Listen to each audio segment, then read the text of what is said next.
Bismillahirrahmanirrahim. Bab umuril iman. Bab tentang perkara-perkara yang mampu menguatkan iman. Saya kembalikan dulu kepada pembahasan di pengantar yang masuk kepada bab ini sebelum saya bacakan nanti tentang pembahasan di bab umuril iman ini, baik ayat Qur'annya ataupun hadis Nabi Muhammad SAW yang dirangkum oleh Imam Al-Bukhari dalam pembahasan ini. Jadi Bapak Ibu sekalian, sebelum membahas tentang hal-hal terkait penguatan iman, saya ingin ingatkan kembali tentang dua hal yang sangat penting. Yang pertama tentang kenapa kita mesti beriman. Ini poin yang sangat penting. Saya ulang, kenapa kita mesti beriman. Ya, bukan hanya sekedar fitrah dalam kehidupan, tapi nanti ada 5 hal yang langsung Allah janjikan dalam Al-Quran ketika kita benar-benar menanamkan iman dalam diri kita. Jadi kalau kita mampu beriman dengan benar kepada Allah, maka Allah akan berikan 5 keistimewaan yang tidak akan diberikan selain kepada orang-orang beriman, walaupun mereka hidup dalam kehidupan dunia. Jadi 5 hal ini Allah akan berikan. Yang pertama, ada jaminan langsung Allah berikan kepada orang-orang yang yakin tanpa ragu dengan Allah, yaitu beriman kepada Allah, bahwa ia mendapatkan kabar gembira langsung dari Allah, memiliki setengah bagian dari 2 hal yang dibutuhkan untuk masuk surga. Memiliki setengah bagian atau 1 dari 2 hal yang dibutuhkan untuk masuk surga.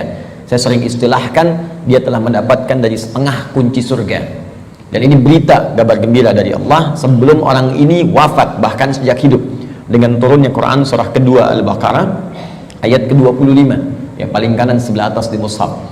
Wa basyiril ladzina amanu wa 'amilus shalihat anna lahum jannatin tajri min tahtiha al-anhar. Baik, kata Allah, Muhammad sallallahu alaihi wasallam, berikan kabar gembira. Baik, ada orang-orang yang aku telah siapkan surga, ragam surga untuk mereka. Dia ada jenis-jenis surga, ada surga Firdaus, ada surga Aden, kan? Nanti insya Allah saat kita dengan izin Allah diperkenankan masuk ke dalamnya, kita akan melihat ada di bagian mana di surga kita yang kita banggakan itu, dan yang kita impikan itu. Dia ada beberapa bagian-bagian surga yang akan diperoleh berdasarkan amalan-amalan kita. Yang biasa puasa masuk surga Ar-Rayyan, pintunya Ar-Rayyan, ya, pintunya. Yang biasa tahajud lewat pintu tahajud, biasa sedekah pintu sedekah. Nanti ada tingkat tertingginya, ada Firdaus, ada Aden, dan lain-lain sebagainya. Baik, kata Allah, aku telah siapkan aneka ragam surga ini untuk siapa? Ada yang paling menarik. Wa basyiril ladzina amanu, berikan kabar gembira ini pertama bagi para pemilik iman. Nah, ini syarat untuk masuk surga itu ada iman. Oke? Ada orang punya, misalnya, mohon maaf ya, sekali lagi saya ilustrasikan, dan Quran tidak akan sama dengan ilustrasi ini. Laisa kamitslihi syai'un, tidak ada yang sama dengan Allah Subhanahu wa taala. Perhatikan kalimatnya. Misalnya begini, Anda akan datang misalnya ke istana, ya, diundang oleh presiden misalnya, atau penguasa tertentu. Maka orang ini memberi syarat. Anda boleh datang misalnya ke istana dengan catatan menggunakan pakaian yang rapi, spesifikasinya begini, pakai sepatu, jamnya jam sekian. Jelas ya? Maka ketika Anda menyalahi ketentuan itu, Anda tidak bisa masuk. Jelas? Satu itu. Yang kedua, pemilik sesuatu lebih tahu tentang ukuran dan kriteria apa, supaya kita bisa mendapatkan dari apa yang dimiliki oleh pemilik itu. Anda ingin ke istana, yang punya istana punya ketentuan. Anda nggak bisa bikin ketentuan sendiri. Jelas? Anda masuk komplek angkatan laut, maka komplek ini punya aturan yang harus diikuti. Tidak bisa Anda sendiri bikin aturan. Anda ingin ke surga, yang punya surga itu Allah, maka Allah bikin aturan. Nggak bisa Anda bikin aturan sendiri. Kalau di rumah Anda sekarang, Anda yang punya aturan. Saya masuk ke rumah Anda, saya ikuti aturan Anda. Anda masuk rumah Allah, karena masjid rumah Allah, maka ikuti aturan Allah. Masuk rumah Anda, ucapkan Assalamualaikum. Masuk rumah Allah, kaki kanan masuk, ucapkan doa. Keluar kaki kiri, ucapkan doa. Ada aturannya. Sekarang kita ingin ke surga. Surga itu bukan punya kita. Surga punya Allah. Allah yang punya. Maka Allah yang punya surga itu memberikan berita siapa yang bisa masuk ke situ. Kata Allah, orang yang bisa masuk ke surga adalah hamba-hambaku yang punya 2 syarat saat dia hidup di dunia. Apa syaratnya? Dan ini berita gembira. Dia ada orang sebelum wafat diberikan berita gembira. Kalau punya 2 hal ini, Anda berpeluang bisa memilih dari pintu mana Anda akan masuk ke surga yang Anda idamkan itu, sesuai dengan amalan-amalan yang kita kerjakan. Nah, di antara 2 ini, syarat pertamanya iman. Kata Allah, wa basyiril ladzina amanu, berikan kabar gembira pada orang yang telah punya iman. Dan kalimatnya menggunakan alladzina, disebutkan 1080 kali dalam Al-Quran. Ismun mausulun yadullu alal jam'il jam'iyah. Kata sambung, konjungsi, kadang menunjuk pada objek tanpa batas. Jadi bisa untuk orang dewasa, anak kecil, laki-laki, perempuan, tua, muda, ya maaf, kaya, cukup, semua kalangan tanpa batas. Artinya, kata Allah, saya buka surga ini untuk siapapun. Nggak ada status dunia yang bisa memengaruhi seseorang masuk surga. Di surga tidak diukur dengan seberapa kayakah Anda. Hati-hati kalau Anda mendapatkan tingkat kekayaan dan Anda merasa kaya dengan itu, belum bebas Anda, hati-hati, belum bebas Anda dengan persyaratan untuk mendapatkan surga. Belum tentu harta menjadi jaminan untuk masuk surga. Anda punya kedudukan tinggi, setinggi apapun, tapi kedudukan itu tidak otomatis menjamin Anda masuk surga. Karena syarat masuk surga bukan kedudukan. Kalau syarat masuk surga kedudukan, Firaun paling duluan masuk surga. Namrud lebih duluan masuk surga. Jelas? Baik, karena syarat masuk surga itu kaya, maka Qarun itu paling depan masuk surga. Tapi ingat, syarat surga kata Allah bukan kekayaan, bukan kedudukan. Dia jangan bangga dulu kalau punya kedudukan tinggi atau harta melimpah, karena itu belum jadi ukuran kebaikan di hadapan Allah Subhanahu wa taala. Kecuali nanti kedudukan atau harta itu diisi dengan iman. Iman itu yang akan menunjukkan harta dan kedudukan untuk mengerjakan amal soleh sebagai bekal ke surga. Maka golongan pertama kata Allah, saya berikan kesempatan yang luas. Baik itu tua, muda, laki, perempuan, besar, kecil, kaya, cukup, semua punya peluang ke surga. Dan itu hanya diberikan dengan satu kata saja, alladzina. Semuanya. Tapi dari semua itu, aku hanya minta dua syarat saja. Satu, semua kalangan itu punya iman. Yakin denganku kata Allah, yakin tanpa ragu. Berbahagialah kalau sampai dengan siang hari ini kita diberikan nikmat iman oleh Allah Subhanahu wa taala. Itu kenikmatan luar biasa. Dan kita mendoakan saudara-saudari kita supaya mendapatkan bagian itu. Karena itu seringkali saya membuka ta'lim dengan berdoa, ya Allah, berikan hidayah kepada saudara-saudari kami, tetangga kami, kerabat kami, teman kami di kantor yang sampai hari ini belum beriman kepadamu, belum mengucapkan syahadat. Berikan kekuatan pada jiwanya untuk bersyahadat sebelum wafat. Dan alhamdulillah, Anda mungkin tetangga Anda nggak semuanya beriman. Ya, ada yang misalnya A, ada yang B, ada yang C, tahajud malam dalam sujud minta. Ya Allah, Engkau satukan kami di dunia sebagai tetangga dan pertemukan kami kembali di akhirat ya Allah. Jangan pisahkan kami. Berikan dia hidayah. Doa itu yang tidak diketahui oleh orang yang didoakan, mungkin itu yang lebih cepat menghujam pada jiwanya.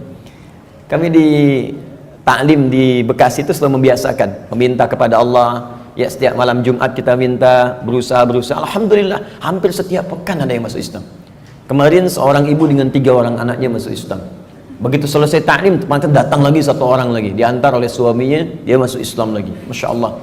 Jadi alhamdulillah, kita tidak tahu siapa yang mendapatkan hidayah, tapi kita bisa berdoa kepada Allah untuk memohon untuk memberikan hidayah. Satu. Nah, kemudian yang kedua, ya, wa amilus shalihat, iman dan amal soleh. Di syarat surga itu sesungguhnya kalau diucapkan ringan, iman, amal soleh, iman, amal soleh. Tapi kalau dikerjakan itu yang butuh perjuangan. Dan ini gambaran di Quran itu indah, ya. Ini sekaligus isyarat. Wawunya ma'iyah, Pak, Bu. Ma'iyah itu sesuatu yang bersanding, nempel. Ya. Adi wa Ahmad zahaba ila masjid, misalnya Nurul Bahri. Adi wa Ahmad, Adi dan Ahmad, zahaba keduanya pergi ila Masjid Nurul Bahri, ke Masjid Nurul Bahri. Adi dan Ahmad kalau menggunakan wa artinya dempet, nggak pisah. Bersamaan, wawunya ma'iyah bareng. Ya, Allah menyampaikan wa basyiril ladzina amanu wa amilus shalihat. Syarat untuk masuk surga itu duanya bersamaan, nggak bisa berdiri salah satu.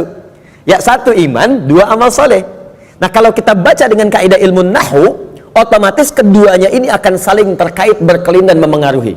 Artinya orang yang beriman pasti beramal soleh.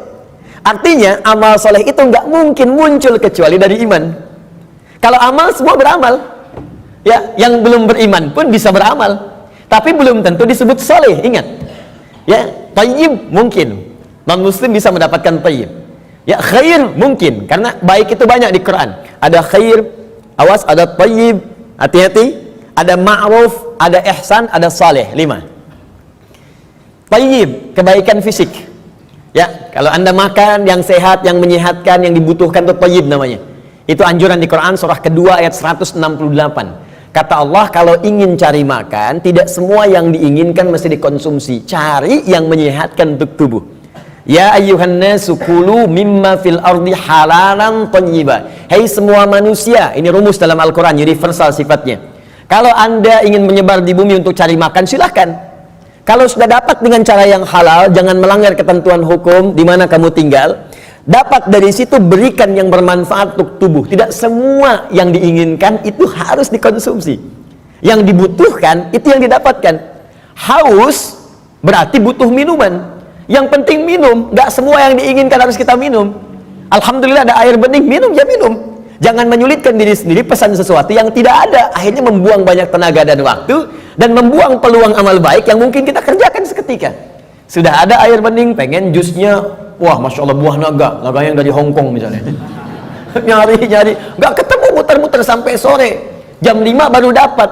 Dari siang sampai jam 5 itu mungkin bisa dipakai apa gitu, bisa tilawah, bisa baca, bisa berkreasi, macam-macam. Baik, itu thayyib. Karena itu kalau Anda bertanya pada orang Arab, kaifa haluk ya akhi, apa kabar? Dia katakan alhamdulillah ana thayyib, artinya dia sehat, kuat. Yang kedua, ada khair, itu sifat baik, sifatnya. Ya, jadi kadang-kadang kan ada yang fisiknya sehat tapi kan pikirannya nggak bagus. Ya, tampilan bagus, pakai jas, pakai dasi, luar biasa gitu kan, tapi pencuri juga. Ya, penipu juga gitu. Nah, kalau kita ingin rubah menjadi baik sifatnya, maka rubah kalimatnya menjadi khair. Ya, karena ada Bang Thayyib 2 kali puasa, 2 kali lebaran nggak pulang-pulang, padahal dia sehat kan. Baik. Nah, kalau kita ingin rubah pada sifat, jadikan khair. Quran surah 3 ayat 110. Kuntum khaira ummah. Orang Islam itu pasti sifatnya baik. Kata Allah, kalian umat terbaik. Sifatnya jujur, sabar, tawadu. Jadi kalau ada orang itu jujur, orang Islam tuh mesti lebih jujur. Kalau ada orang sabar, orang Islam lebih sabar. Kalau ada orang tawadu, rendah hati, yang muslim itu pasti lebih rendah hati. Cukuplah keislaman kita menjadikan kita baik, punya sifat baik. Ini aneh sebetulnya kalau ada orang Islam nggak baik, itu aneh. Karena semua ajaran di Quran membimbing kita jadi baik, Pak, Bu. Jadi kalau semuka bumi se-Indonesia aja lah muslim, sudahlah, pasti baik. Jadi kalau ada orang Islam berbuat yang tidak baik, pasti ada yang tidak tepat dengan pelajaran keislamannya. Mustahil itu. Ya, mustahil ada orang Islam melakukan bom. Ya misalnya di tempat-tempat yang tidak dibenarkan, bom bunuh diri, bom ini, bom itu, tembak orang, bunuh orang, tusuk orang, mustahil. Ya, Quran sih mengatakan orang yang sengaja merencanakan pembunuhan, apalagi kemudian menyebabkan satu orang beriman meninggal, itu sama dengan pesan kapling di neraka jahanam. Buka Quran surah keempat An-Nisa ayat 92 sampai 93. Wa may yaqtul mu'minan muta'ammida fajaza'uhu jahannam. Maka siapapun yang merencanakan pembunuhan, apalagi pada satu orang, korbannya orang beriman, maka balasan yang setimpal untuknya neraka jahanam kalau tidak dia bertobat. Ya, wa ghadiballahu alaihi, Allah murka kepadanya, wa la'anahu, melaknatnya, wa a'adda lahu azaban azima, dan dijanjikan di neraka azab yang berlipat lebih daripada orang biasanya, neraka jahanam lagi. Pertanyaan saya, orang beriman mana yang cita-citanya pengen masuk neraka jahanam? Tunjukkan pada saya. Mustahil. Dan bagaimana bisa bertobat kalau saat meledakkan diri itu dia meninggal? Bagaimana bisa tobat? Makanya hati-hati kalau ada ajakan-ajakan tuh lukai orang, tembak orang, bom orang. Saya sering kali sampaikan, dulu pertama bom kejadian, mudah-mudahan tidak pernah terjadi lagi di bumi kita Indonesia ini, insya Allah, ya, Jalan Tamrin tuh meledak. Saya di Lampung tuh, orang polos sekali bertanya, Ustaz, apakah bom di Jalan Tamrin termasuk jihad? Fisabilillah.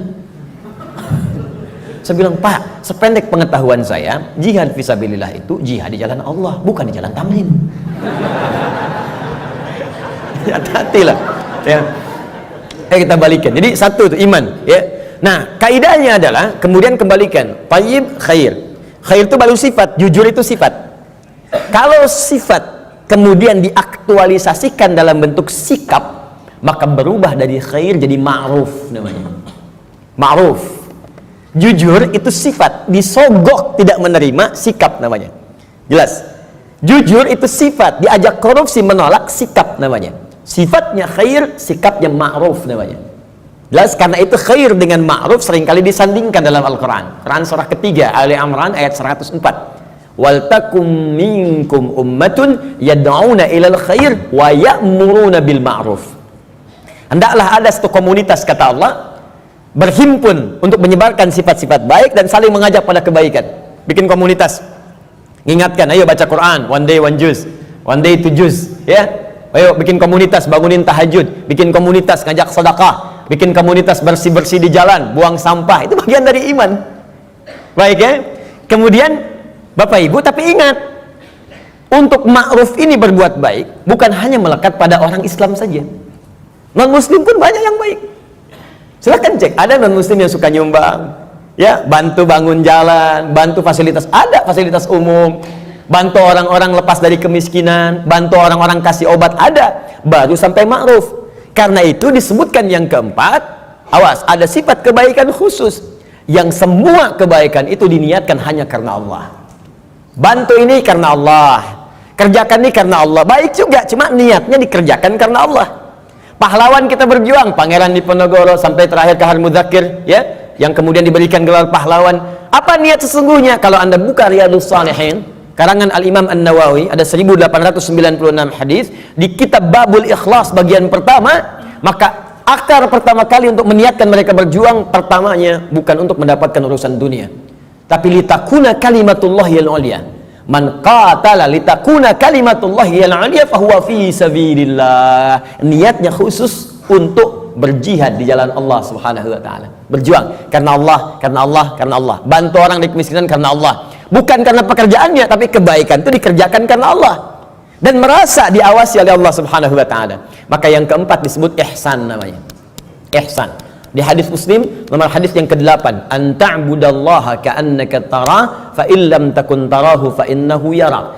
Engkau mengerjakan semua aktivitas yang baik sebagai ibadah karena Allah, seakan-akan diawasi oleh Allah, merasa diawasi walaupun kau tak mampu melihatnya. Itu terjemah yang baiknya. Merasa bekerja karena Allah, makan karena Allah, minum karena Allah, berbuat baik karena Allah, ihsan namanya.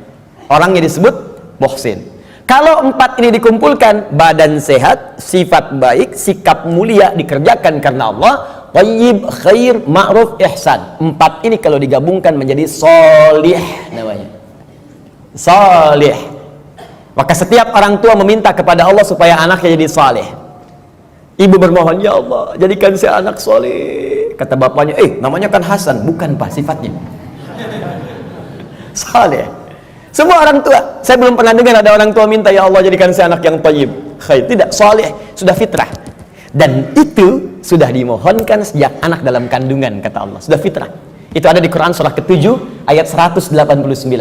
Falamma taghasyaha hamalat hamlan khafifa famarrat bi. Falamma athqalat da'awallaha rabbahuma la in ataitana sholiha lanakunanna minasyakirin. Ketika suami istri berhubungan sampai kemudian istrinya mengandung, kandungan ringan sampai dengan berat, tatkala kandungan semakin berat menjelang ke persalinan, kedua orang itu suami dan istri mulai berdoa kepada Allah. Fitrahnya sudah minta, ya Allah, mohon jadikan anak saya nanti saat lahir jadi anak yang saleh. Dengan itu ya Allah kami bersyukur dan akan mengganti semua sakit yang dirasakan oleh istri saya yang sedang mengandung ini. Saleh. Nah, apa yang menyebabkan seseorang soleh terkumpul empat ini? Kata Allah, kalau iman ada dalam dirinya, maka semua pekerjaan dia akan dituntun menjadi soleh. Pekerjaan disebut amal, disatukan dengan soleh menjadi amal soleh. Di iman seseorang itu otomatis akan menuntun seseorang berbuat amal soleh. Jadi kalau ada orang punya iman gak beramal soleh, dipertanyakan bagaimana kualitas iman dalam dirinya, dipertanyakan. Karena otomatis Pak, Bu, kalau ada iman, kata Allah, itu otomatis membimbing dia, mengantarkan pada amal soleh. Makanya orang punya iman itu sering diingatkan ketika akan berbuat amal yang salah. Gak percaya silahkan Pak, keluar dari sini, coba Bapak iseng-iseng pakai sendal orang lain. Ya, jangan diteruskan, iseng aja, misalnya kan, injak gitu kan. Itu pasti hatinya akan berkata, itu bukan punya kamu. Itu imannya mengingatkan.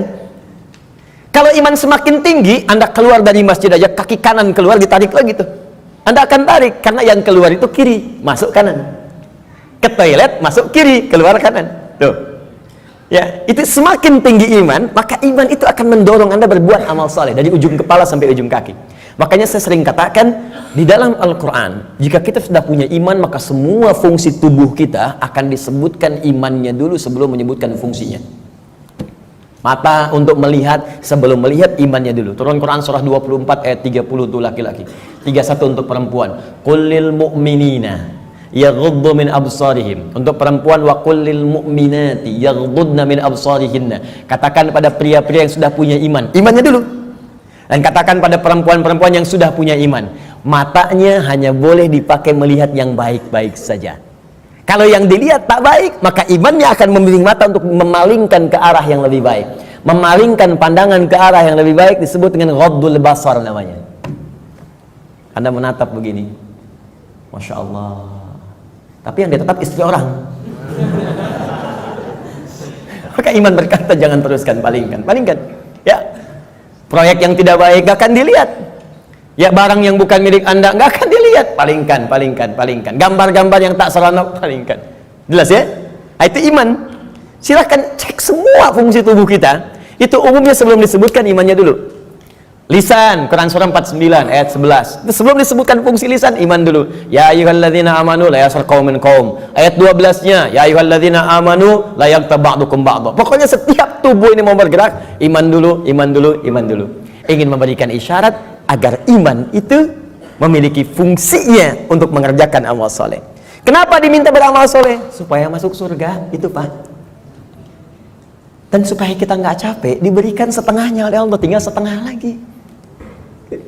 Jadi sebetulnya Allah itu ingin hambanya itu masuk. Cuman karena hikmah kehidupan menjadikan kita mesti berikhtiar, saking baiknya Allah dikasih setengah. Ayo setengah diambil. Bahkan setengah ini diberikan dalam kandungan. Cuman sayang, fa'abawahu yuhawidani au yunasrani au yumajjisani. Lahirnya kan fitrah, ada iman dalam dirinya, makanya dia mencari Tuhan. Cuman sayang, lingkungan yang merubah dia menjauh dari Allah.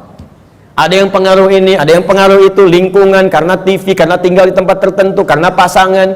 Ya, Masya Allah, tega meninggalkan cinta Allah hanya untuk cinta dunia. Tega meninggalkan cinta Allah hanya untuk cinta manusia. Padahal manusia itu mati, Allah selalu hidup. Ya, bayangkan. Ya, mencintai sesuatu yang gak ada itu kan semu sifatnya. Anda mencintai barang, barangnya rusak. Ketika barangnya rusak, bagaimana cintanya bisa bertahan? Cinta manusia tidak abadi. Kalau ingin abadi, bawa dia sampai mendapatkan ridha Allah, sampai ke surga, baru abadi. Tapi kalau Anda mengeluarkan diri Anda dari surga, bagaimana bisa abadi? Ya, aku mencintaimu dengan syarat engkau pindah agama. Begitu pindah, meninggal. Cinta nggak dapat, surga cuma mimpi. Ya, Pak. Jelas ya? Baik, jadi teman-teman sekalian, bagian pertama, ketika Allah meminta kita beriman, sesungguhnya dengan iman itu Allah ingin memberikan garansi kepada kita bahwa Anda hamba yang terlindungi, dengan izin Allah bisa mendapatkan surga jika iman itu kita gunakan untuk menenun amal soleh. Jelas? Kalau amal saja tidak ada iman, maka tidak menjadi soleh.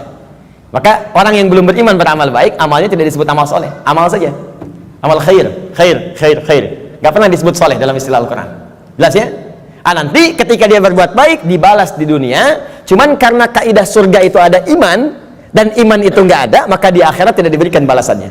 Keadilan Allah menjadikan balasan itu diberikan di dunia. Karena investasi amalan itu bukan untuk akhirat, dunia. Karena niatnya dunia, dikasih dunia.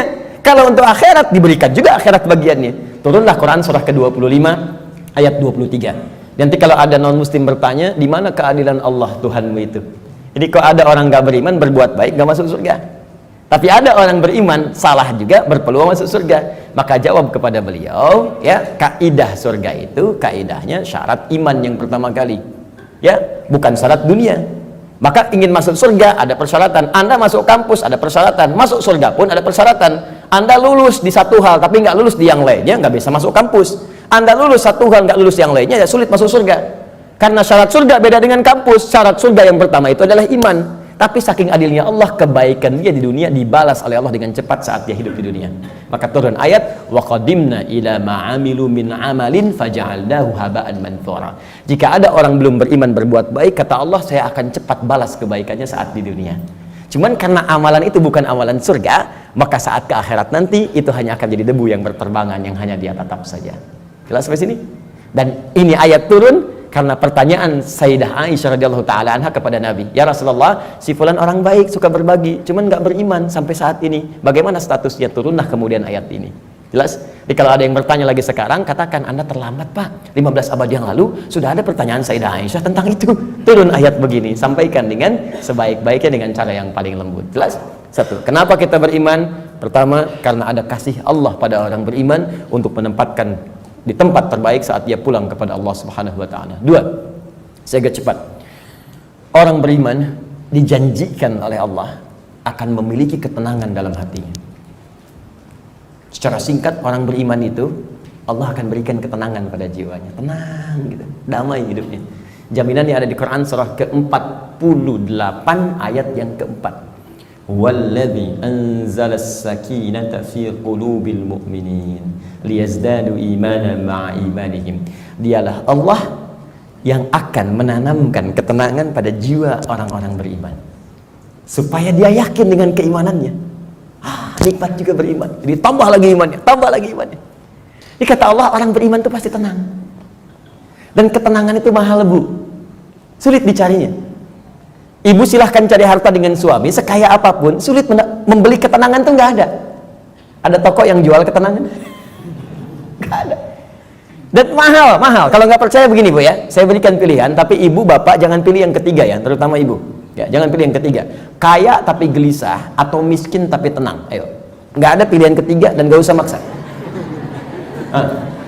Kaya tapi gelisah atau miskin tapi tenang. Pilih mana? Tuh. Kan? Banyak orang kaya tapi nggak tenang. Ada yang bunuh diri, ada yang tembak diri sendiri, ada yang lompat ke depan rel kereta. Ada yang saking kayanya bingung, kayaknya nanam cabai, bikin kangkung, metikin cabai, metikin tomat. Terus Anda ngapain? Kalau cuma numpukin harta buat metikin tomat, petani kita nggak kaya-kaya amat bisa metikin tomat juga. Coba lihat, Anda bayangkan. Jadi tidak selalu Bapak Ibu sekalian kekayaan itu bisa berkonotasi seimbang, equal bisa dengan ketenangan, belum tentu. Tapi iman itu jaminan dari Allah, orang beriman itu pasti tenang. Ada kedamaian dalam jiwanya. Enak gitu. Bahkan kalau sudah dapat halawatul iman, bukan cuma kedamaian, Allah akan berikan ketenangan dalam kehidupannya dalam bentuk keamanan, aman dari gangguan, tenang, nikmat. Maka diturunkan oleh Allah Quran surah ke-18 ayat 13. Saking tenangnya, tidur di gua aja enak. Bayangkan, gua loh fasilitasnya tahu sendirilah. Di gua ya sudah, maaf, cahaya sudah terbatas, hampir tidak ada. Makanan bagaimana mendapatkannya, tempat tidurnya kemudian juga pasti keras. Tapi kok bisa ada yang tidur di gua selama 309 tahun? Saking enaknya tidur, gak ada yang ganggu Pak Bu, nikmat ya, yang memberikan nikmatnya Allah. Miring kanan kiri, matahari diatur oleh Allah, terbit di sini, terbenam di sini, selalu tersinari di dalamnya. Sehat-sehat aja, bangun 309 tahun. Anda bayangkan ya, ada orang sekaya-kayanya baru 3 menit udah bangun lagi, pling, telepon muncul.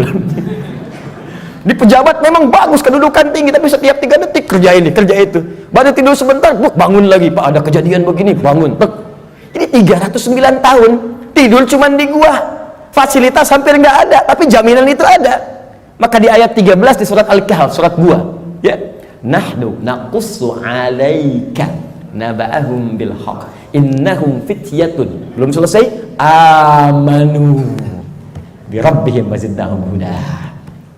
Kata Allah, kami akan kisahkan pada Anda tentang kisah yang sebenar-benarnya, tanpa dikurangi, tanpa ditambahkan, sebenarnya hak.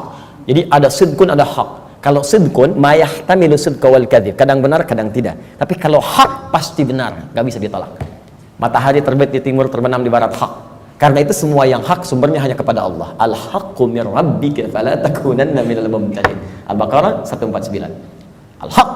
Nah, sekarang kembalikan. Kata Allah, kami akan kisahkan pada Anda kisah yang sebenar-benarnya. Ya, tanpa kamuflase, tanpa rekayasa. Innahum fityatun, kisah tentang para pemuda yang berlindung di gua. Diberikan oleh Allah keamanan, dikejar-kejar. Bukan sekedar dipersekusi, bukan sekedar diintimidasi. Ya, maaf, bisa dieksekusi. Berlindungnya di gua.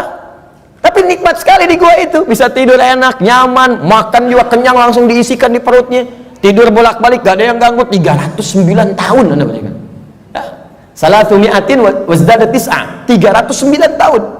Siapa mereka? Innahum fityatun, sungguh mereka itu para pemuda, tapi bukan pemuda biasa. ada sesuatu yang melekat pada dirinya. Amanu, yang sangat beriman kepada Allah. Pesan ayat ini, ya, kata para pakar Al-Quran, sesungguhnya ingin memberikan pesan pada generasi mendatang. Jadi ada kaidah di tafsir itu begini, kalau nggak disebutkan siapa orangnya, kapan kejadiannya, maka pesan yang berlaku di ayat itu akan berulang kemudian di masa-masa yang akan datang dengan konteks yang berbeda. Anda sekalipun tinggal di rumah yang sempit, terbatas sifatnya, keadaannya tidak seperti yang lain-lain. RS7, ruangan sangat sempit sekali sehingga selonjoran saja susah, gitu kan? Susah. Ya. Tapi kalau ada iman dalam jiwa kita, itu bisa nikmat saja. Dibandingkan tinggal di tempat yang mewah luas, tapi iman nggak ada, kegelisahan itu muncul. Jadi orang beriman itu nggak akan disekat oleh dunia. Tinggal di kontrakan nikmat, di rumah yang luas nikmat, jadi kaya nikmat, cukup hidup juga nikmat aja. Ya, pokoknya beriman itu indah, nikmat itu. Jadi kalau kita beriman sampai saat ini dan tidak menikmati kehidupan kita, dipertanyakan ada apa yang salah dengan iman kita. Kata Allah, beriman itu nikmat, tenang hati. Ini kok rumah mewah, mobil banyak, gitu kan? Ya lihat mendung aja sedikit udah bikin status. Mendung ya, kayak suasana hatiku. Apa yang mau dicari? Ya, coba lihat. Sekali-kali saya tuh jarang berinteraksi dengan media sosial. Cuman kalau udah lihat, saya lihat nih, ada teman-teman official lihat, misalnya, saya suka kadang-kadang suka nggak betah ngelihat ini. Ini orang kenapa hidupnya? Dikit-dikit ngeluh gitu kan? Maunya apa? Ya belum musim hujan minta hujan, dikasih hujan minta jangan hujan. Maunya apa gitu? Ya, kenapa kita nikmati aja? Iman itu indah, iman, wah masya Allah. Kasih hujan, alhamdulillah, banjir pakai berenang. Jadi solusi. Jadi itu teman-teman sekalian ya. Selanjutnya ada jaminan Allah yang selanjutnya ya, orang beriman pasti bahagia kata Allah dan cenderung sukses. Tidak cukup dengan amin, nanti kita belajar dulu. Turun Quran surah ke-23 ayat 1. Qad aflahal mu'minun. Qad aflahal mu'minun. Orang beriman itu dijamin oleh Allah. Saya artikan dijamin karena kalimatnya menggunakan qad, harfu tahqiq, huruf jaminan. Qad, harfu tahqiq, huruf jaminan. Qad aflahal mu'minun. Orang beriman pasti menggenggam kebahagiaan dan kesuksesan. Aflah itu dari kata falah. Kalau di bahasa Inggris, di kamus bahasa Inggris itu diartikan success and happiness. Sukses dan bahagia. Ya, digenggam. Kalau digenggam menjadi aflah namanya, aflah. Kata Allah, orang beriman itu pasti menggenggam kesuksesan dan kebahagiaan. Pasti tergenggam dalam diri. Jadi cukuplah dengan beriman akan bahagia. Cukup dengan beriman sukses dalam pekerjaan yang kita kemudian lakukan. Walaupun barangkali level kesuksesan itu dalam pandangan orang bisa beda-beda. Bagi si A, manajer itu bagian kesuksesan hidupnya. Yang lain levelnya direktur, yang lain komisaris. Pokoknya levelnya bisa berbeda, tapi sukses. Silahkan cek semua sahabat Nabi, di semua bidangnya sukses dan bahagia. Ali bin Abi Thalib dengan pengajar, cita-citanya menjadi pengajar dan menikmati itu, walaupun kekayaan secara kekayaannya, ya sifat materinya mungkin terbatas, tapi beliau merasakan kebahagiaan dan merasakan kesuksesan dengan itu. Abdurrahman bin Auf kaya luar biasa, sampai kapaknya terbuat dari emas. Abdurrahman bin Auf dan menikmati itu dan bahagia juga, bahkan terjamin surga. Ada di lisan Nabi. Utsman demikian, Abu Bakar demikian. Anda bayangkan, dari yang pengusaha, diplomat, birokrat, pengajar, dosen, ada semua, perawat, ada semua levelnya dan bahagia beriman, padahal sebelumnya jahiliyah. Bayangkan, perusak, kriminal, macam-macam, tiba-tiba turun iman, diambil iman itu dengan bimbingan Al-Quran dan petunjuk Nabi lewat sunnahnya, dipraktekkan itu dan bahagia hidupnya. Coba cek. Jadi sebetulnya yang bahagia itu ungkapannya sederhana. Bahagia itu sederhana ketika iman tertanam dalam jiwa. Kalau dunia relatif, bahagia itu sederhana, cukup dengan secangkir kopi. Bagi tukang kopi, tukang teh tidak, ya kan? Bagi yang minum teh, yang minum kopi tidak. Nah, jadi teman-teman sekalian, iman. Nah, sekarang maksud saya begini, kita ingin evaluasi. Kalau sampai siang hari ini, iman yang sudah Allah tanamkan di jiwa kita belum sampai melahirkan hal-hal tadi, maaf ya kalau bicara surga belakangan, karena itu hak prerogatif Allah Subhanahu wa taala. Kita hanya berikhtiar. Apakah iman itu sudah membuat diri kita tenang? sudah membuat kita bahagia. Apakah iman itu sudah membimbing kita sukses dalam hidup? Dan puncaknya, apakah iman itu sudah membimbing kita beramal soleh? Jangan-jangan beriman masih salah, padahal namanya soleh, kan? Jangan-jangan beriman tapi mesti berbuat maksiat, mata bermaksiat, telinga bermaksiat, lisan bermaksiat. Ada apa yang salah? Apa yang keliru? Maka Al-Imam Al-Bukhari mengumpulkan hadis-hadis Nabi untuk mendapatkan petunjuk dari hadis-hadis itu, bagaimana mengerjakan amalan-amalan yang bisa menguatkan iman sehingga iman kita membimbing kita untuk beramal saleh. Maka muncullah bab ini, bab umuril iman.